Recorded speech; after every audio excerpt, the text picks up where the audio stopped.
Middle education के एक और धमाकेदार वीडियो में आपका स्वागत है। इस वीडियो में हम प्रश्न क्रमांक 1 से लेकर के 23 तक का संपूर्ण उत्तर देंगे। देखिए, आपके सामने मैं अभ्यास प्रश्न पत्र 2023-24 कक्षा 9वीं के गणित के सेट नंबर बी का फुल सॉल्यूशन लेकर के आ चुका हूं। सेट नंबर ए के सभी विषय हिंदी, अंग्रेजी, गणित, सामाजिक विज्ञान, संस्कृत, इन सभी विषय का ऑलरेडी मेरे YouTube चैनल पर वीडियो अपलोड है। अगर आपने नहीं देखा तो उन सभी का लिंक आपको टेलीग्राम पर भेजा गया है। जाइए और जल्दी से देखिए आप सेट नंबर ए के फुल सॉल्यूशन का वीडियो।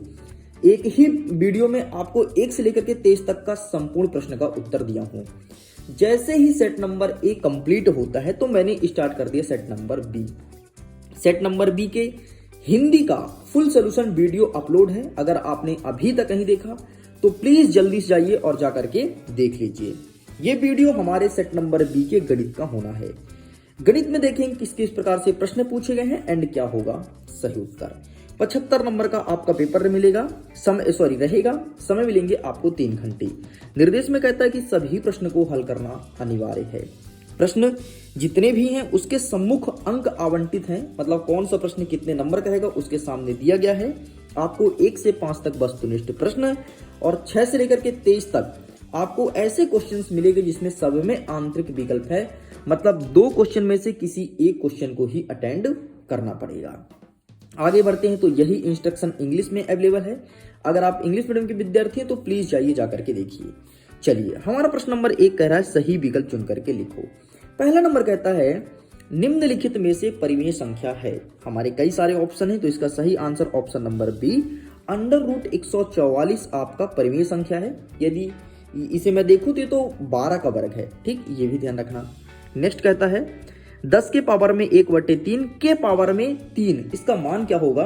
तो सिंपल सा भाई साहब, 10 के पावर में 1/3 है ना, तो आप एक काम कीजिए, इस 3 से इस 3 को काट दीजिए तो आएगा 10। तो इसका सही आंसर ऑप्शन नंबर बी हो जाएगा।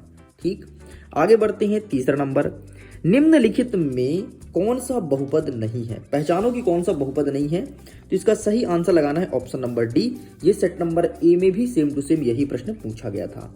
आगे बढ़ते हैं। चौथा नंबर, यदि a धन b धन c बराबर 0 है तो a क्यूब धन b क्यूब धन c क्यूब बराबर क्या होगा? ये हो जाएगा 3abc, अर्थात ऑप्शन नंबर सी।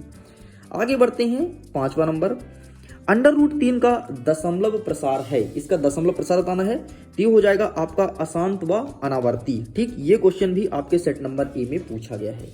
बहुत सारे क्वेश्चन रिपीटेड हैं। और एक चीज बता देता हूं, पूरा का पूरा आपका प्री बोर्ड का पेपर क्वेश्चन बैंक से बना है। इसका मतलब साफ है कि वार्षिक परीक्षा का पूरा पेपर आपके क्वेश्चन बैंक से ही बनेगा। अगर आप क्वेश्चन बैंक को अच्छे से पढ़ते हैं तो डेफिनेटली बहुत ही अच्छा स्कोर गेन करेंगे। नेक्स्ट कहता है समीकरण 5y-2x बराबर 3 का क्या का? तो इसका सही आंसर लिखना है एक अद्वितीय हल होगा। इस प्रकार से ये भी कंप्लीट होता है। आगे बढ़ते हैं। नेक्स्ट क्वेश्चन इंग्लिश में अवेलेबल है। अगर आप इंग्लिश मीडियम के विद्यार्थी हैं तो यहां से आप फायदा उठा सकते हैं। आगे कहता है प्रश्न क्रमांक 2, रिक्त स्थान की पूर्ति कीजिए। देखो, हमारा पहला नंबर कहता है कि आयत चित्र डैश डैश डैश वर्ग अंतरालों के लिए प्रयुक्त दंड आलेख है, तो ऊंचाई यहां पर आपको लिखना है। नेक्स्ट कहता है y बराबर a का आलेख डैश डैश डैश अक्ष के समानांतर सरल रेखा में होती है, तो यहां पर आपको सिंपल सा x अक्ष लिख देना है। नेक्स्ट कहता है वे रेखाएं जो एक ही रेखा के समांतर होती है परस्पर डैश डैश होती है, तो परस्पर समांतर होती है। नेक्स्ट कहता है एक समबाहु त्रिभुज का प्रत्येक कोण कितने डिग्री का होता है? तो 60 डिग्री का होगा, है ना। बहुत सारे क्वेश्चन सेट नंबर 1 के रिपीटेड हैं, इस चीज को ध्यान देना। नेक्स्ट कह रहा है समचतुर्भुज के विकर्ण परस्पर डैश डैश पर समद्विभाजित करते हैं, तो यहां पर आपको सिंपल सा बराबर लिख देना है। नेक्स्ट कहता है 2 कोण जिनका योग 90 डिग्री हो उसे क्या कहते हैं? तो उसे कहते हैं न्यून कोण। न्यून कोण का वैल्यू होता है 90 डिग्री से कम, और जब हम 90 डिग्री 2 कोण जोड़ेंगे, मतलब 45 डिग्री 2 कोण के जोड़ेंगे तो आएगा 90 डिग्री, और 90 डिग्री के कोण को हम समकोण कहते हैं। ठीक, ये भी हमारा कंप्लीट होता है। आगे बढ़ते हैं। नेक्स्ट प्रश्न क्रमांक 3, सत्य और असत्य बताइए। पहला नंबर कहता है यदि x बराबर 0 y अक्ष का समीकरण होगा, बिल्कुल सत्य है। नेक्स्ट कह रहा है बारंबारता बहुभुज समान प्रकृति के दो एक समान आंकड़ों की तुलना करने में अधिक उपयोगी आलेख है, बिल्कुल सत्य है। किसी त्रिभुज में अधिकतम एक ही समकोण होता है, किसी त्रिभुज में अधिकतम एक समकोण, बिल्कुल सत्य है, ठीक, एक से अधिक नहीं हो सकता। मूल बिंदु के निर्देशांक एक एक होते हैं, नहीं, असत्य है। मूल बिंदु के निर्देशांक 0 0 होते हैं और ये आपके पिछले साल के त्रैमासिक में, अर्धवार्षिक में, वार्षिक में, इस साल के त्रैमासिक में, अर्धवार्षिक में और वार्षिक में भी प्रश्न पूछा जाएगा, प्री बोर्ड में भी आ चुका है। नेक्स्ट, केंद्र को वृत्त पर किसी बिंदु से मिलाने वाली रेखाखंड वृत्त की त्रिज्या कहलाती है, ये आपका सत्य हो जाएगा। नेक्स्ट कहता है ऋजु रेखीय कोण का माप 360 डिग्री होती है, ये आपका असत्य हो जाएगा। इस प्रकार से ये भी कंप्लीट होती हैं। आगे बढ़ते हैं चौथे नंबर की तरफ, जिसमें कहता है सही जोड़ी को मिलाइए। पहला नंबर कहता है समचतुर्भुज है एक, समचतुर्भुज है एक, तो यहाँ पर आपको चतुर्भुज लिखना है। नेक्स्ट कहता है समीकरण 2x - y = 7 का एक हल, तो यहाँ पर हो जाएगा आपका -3 और 1। नेक्स्ट कहता है ऊपरी सीमा धन निम्न सीमा बटे 2, तो ये हो जाएगा वर्ग चिन्ह। नेक्स्ट कहता है ठोस आकृति का एग्जाम्पल, तो यहाँ पर आपको बेलन से मैच करना है। ए भुजा वाले समबाहु त्रिभुज का क्षेत्रफल, तो ये हो जाएगा आपका √3/4a²। नेक्स्ट कहता है द्वितीय चतुर्थांश पर स्थित बिंदु, तो इसका सही आंसर हो जाएगा 3 - 1। इस प्रकार से ये भी कंप्लीट होता है। आगे बढ़ते हैं। नेक्स्ट कहता है प्रश्न क्रमांक 5, एक शब्द या एक वाक्य में उत्तर दीजिए। हमारा पहला नंबर कहता है कि बहुपद 2x - 4 का शून्य क्या है, तो -2 होगा। नेक्स्ट कहता है 2x = y को ax - by c = 0 के रूप में, तो इसका सही आंसर हो जाएगा 2x - y c = 0 हो जाएगा। नेक्स्ट कहता है बिंदु -4, 3 किस चतुर्थांश में स्थित होगा, तो ये तृतीय चतुर्थांश में है। नेक्स्ट कह रहा है हमारा बिंदु 2, 3 की x अक्ष से दूरी क्या होगी, तो सिंपल सा 3 लिखना है। नेक्स्ट कह रहा है कि यदि एक किरण एक रेखा पर खड़ी हो तो इस प्रकार बने दोनों आसन्न कोणों का योग क्या कहलाता है, तो 180 डिग्री हो जाएगा। 3 असंरेख बिंदु से होकर अधिकतम कितने वृत्त खींचे जा सकते हैं, तो केवल एक वृत्त खींचे जा सकते हैं। इस प्रकार से ये सभी कंप्लीट होता है। देख सकते हैं इंग्लिश में भी अवेलेबल है, अगर आप इसका आंसर इंग्लिश में लिखना चाहते हैं तो इंग्लिश में लिख सकते हैं, अगर आप इंग्लिश होने के विद्यार्थी हैं तो। अब हम आगे बढ़ते हैं प्रश्न क्रमांक 6। ध्यान से सुन लो, जितने भी क्वेश्चन हैं पूरे के पूरे आंसर आपके क्वेश्चन बैंक में दिए गए हैं, तो क्वेश्चन बैंक से ही पूरा पूछा, तो आपको क्वेश्चन बैंक वार्षिक परीक्षा के लिए अच्छे से पढ़ के जाना है, ठीक है। देखो हमारा यहाँ पर 6वां नंबर कह रहा है कि √5 धन √2 के पावर में स्क्वायर है, और कहता है इनको सरल कीजिए। तो इसको सरलतम रूप में हम कैसे लिखेंगे, हम आपको दिखा देते हैं। ये देखो, ये प्रश्न पूछा गया है आपके क्वेश्चन बैंक से, तो आप इसका स्क्रीनशॉट ले लो। एक बात बोलूं, केवल गणित बस का नहीं, सभी पूरा का पूरा पेपर आपके क्वेश्चन बैंक से है। नीचे वाला देखना, 1/√7 - √6 में हर का परिमेयकरण कीजिए, और ये देखो, ठीक, ये पूरा सेम से यही क्वेश्चन पूछ लिया गया, देख लो। इस प्रकार से आपको लिखना है। आगे कहते हैं 7वां नंबर, ऐसी 2 संख्याएं लिखिए जिसका दशमलव प्रसार अनवासनीय एवं आवर्ती हो, तो इसका सही आंसर मैं दिखा देता हूँ। 2 संख्याएं कौन कौन सी होगी, एक सेकंड जस्ट अ वेट, मैं ओपन कर लेता हूँ। ठीक, ये रहा बेटा, ये आपको लिखना है, ठीक। 24 नंबर का देख लो। चलिए साइड करते हैं। नेक्स्ट कहता है, क्या पूछा, 32 वाला दिया है ना प्रश्न, 32 के पावर में 2/5 है, इसको सॉल्व करना है, तो ये क्वेश्चन बैंक के अवेलेबल नहीं है, ठीक। नेक्स्ट आगे बढ़ते हैं। 8वां नंबर कहता है कि गुणनखंड कीजिए, और गुणनखंड किसका करना है, यहाँ पर वैल्यू दिया है y² - 5y धन 6, ठीक। तो इस प्रकार से आपको लिखना है। तो भाई साहब ये रहा इसका आंसर, गुणनखंड कीजिए, क्या लिखा है, y² - 5y धन 6, ये रहा। आपको पूरा ही लिखना है, तो आप इसका स्क्रीनशॉट ले लीजिए। चलिए साइड करते हैं। नेक्स्ट क्या कहता है, अथवा में, अथवा वाला हम स्किप करते हैं, ठीक है। आगे देखते हैं, प्रश्न नंबर 9 कह रहा है, हमें बिंदु दिया गया है 0,5, 0 - 4, 5, 7 और -6 और 0 कि कार्तिकीय तल पर आलेख स्थापित कीजिए कि ये कहां पर स्थित होगा। इसके अथवा में कहता है कि कार्तिक तल में बिंदु की स्थिति निर्धारित करने वाले क्षैतिज और ऊर्ध्वाधर रेखाओं का नाम है तथा इसके प्रतिच्छेद बिंदु को क्या कहते हैं। ये प्रश्न ज्यादा सही है, तो मैं आपको दिखाऊंगा नीचे वाला उत्तर, ठीक है। तो ये रहा भाई साहब आपके सामने नीचे वाले का उत्तर। एक सेकंड जस्ट वेट, मैं अपने किताब को सही से रख लेता हूँ। ये रहा, देखो प्रश्न देख लो, पूरा आंसर आपको यही लिखना है, और इसके बाद आपको ये लिखना है, ठीक। इसका स्क्रीनशॉट ले लीजिए। चलिए, अच्छा अगर इसका पीडीएफ चाहिए तो पीडीएफ भी आपको मिल जाएगा, लिंक डिस्क्रिप्शन बॉक्स में दिया है, जाइए जाकर के आप अपने पीडीएफ को डाउनलोड कर सकते हैं।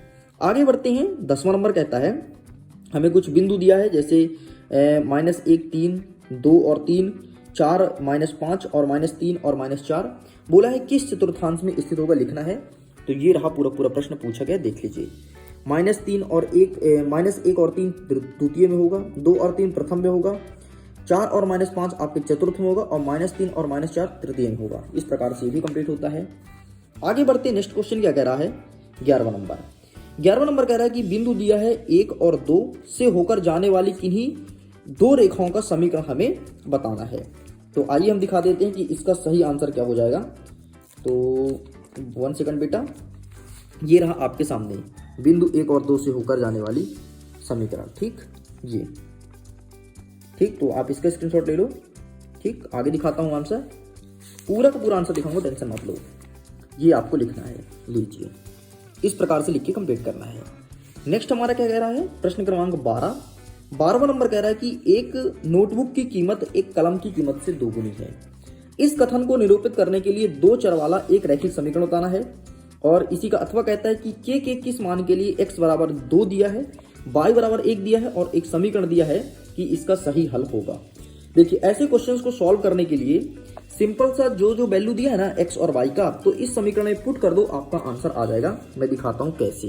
ये देखो यही प्रश्न था ना, ये देखिए x के स्थान पर 2 लिखा है, y के स्थान पर 1 लिखा है, तो सिंपल सा इस समीकरण में पुट करना है। देखो ये इसने x के स्थान पर 2, y के स्थान पर 1 लिखा, समीकरण को सॉल्व किया तो k का मान 7 आ गया।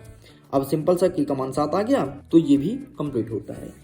आगे देखते हैं नेक्स्ट क्वेश्चन कह रहा है प्रश्न क्रमांक 13वां नंबर कहता है कि निम्न आकृति AC बराबर आपका BD है, तो सिद्ध करना है AB बराबर CD होगा। और हमें एक आकृति दिया गया है।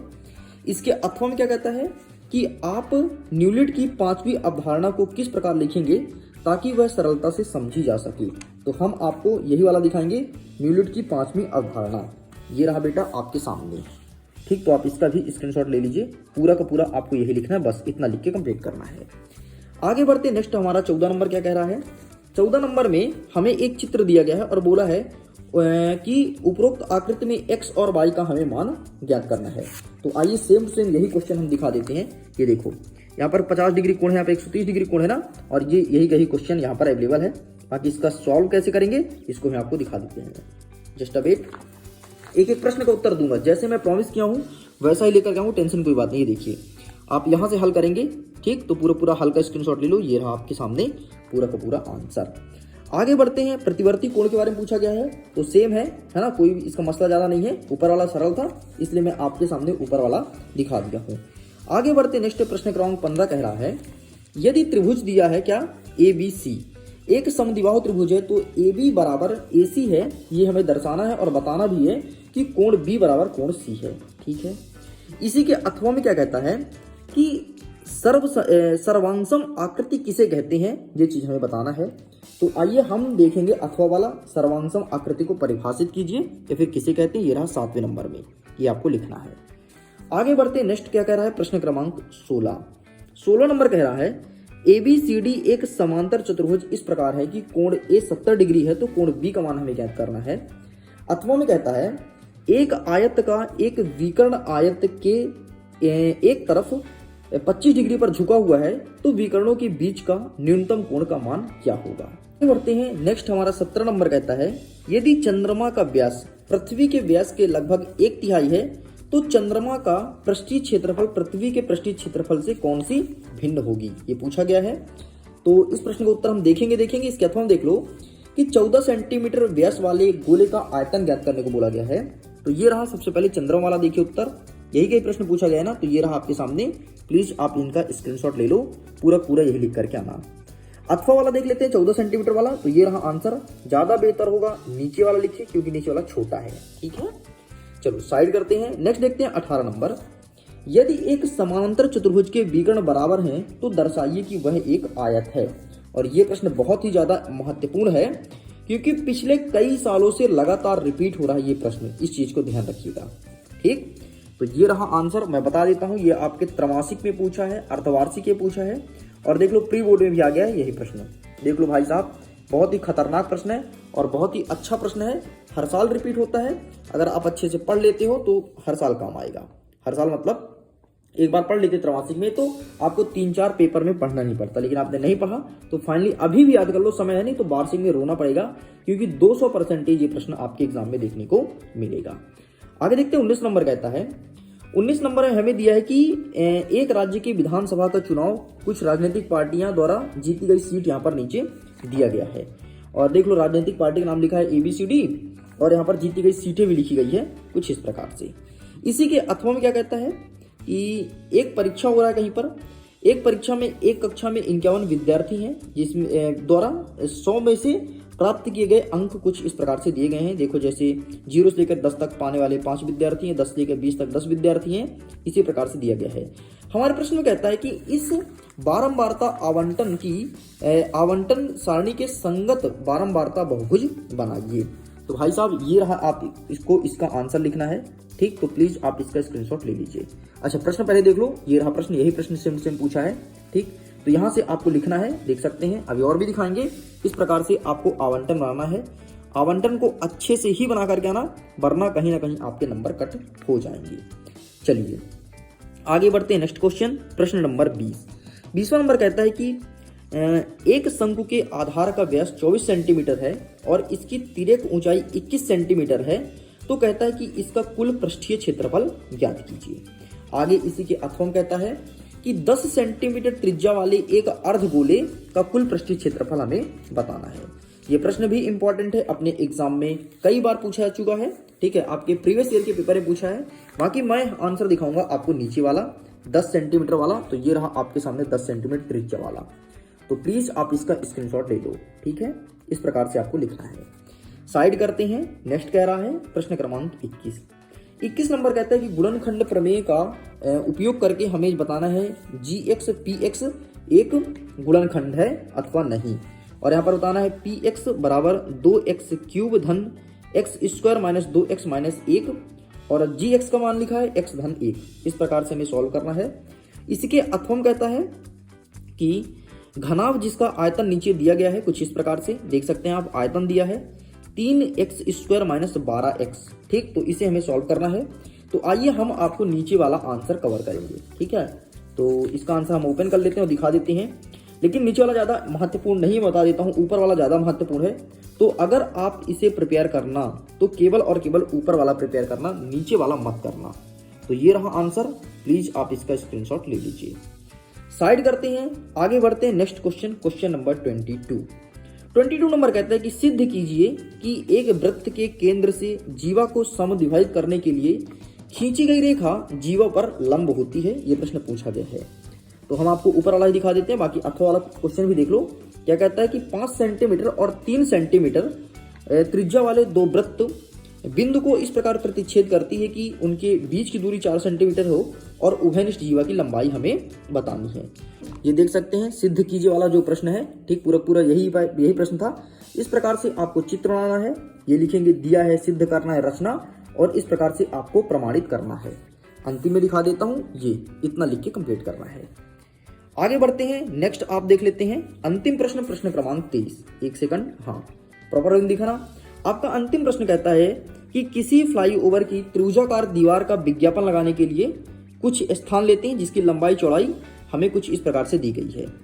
इस विज्ञापन में प्रतिवर्ष 5,000 रुपए प्रति मीटर की प्राप्ति होती है। एक कंपनी ने दीवार पर विज्ञापन लगाने के लिए 3 महीने के लिए किराए पर लिया, उसने कुल कितना किराया दिया? ये प्रश्न पूछा गया है, बहुत ही इंपॉर्टेंट प्रश्न है।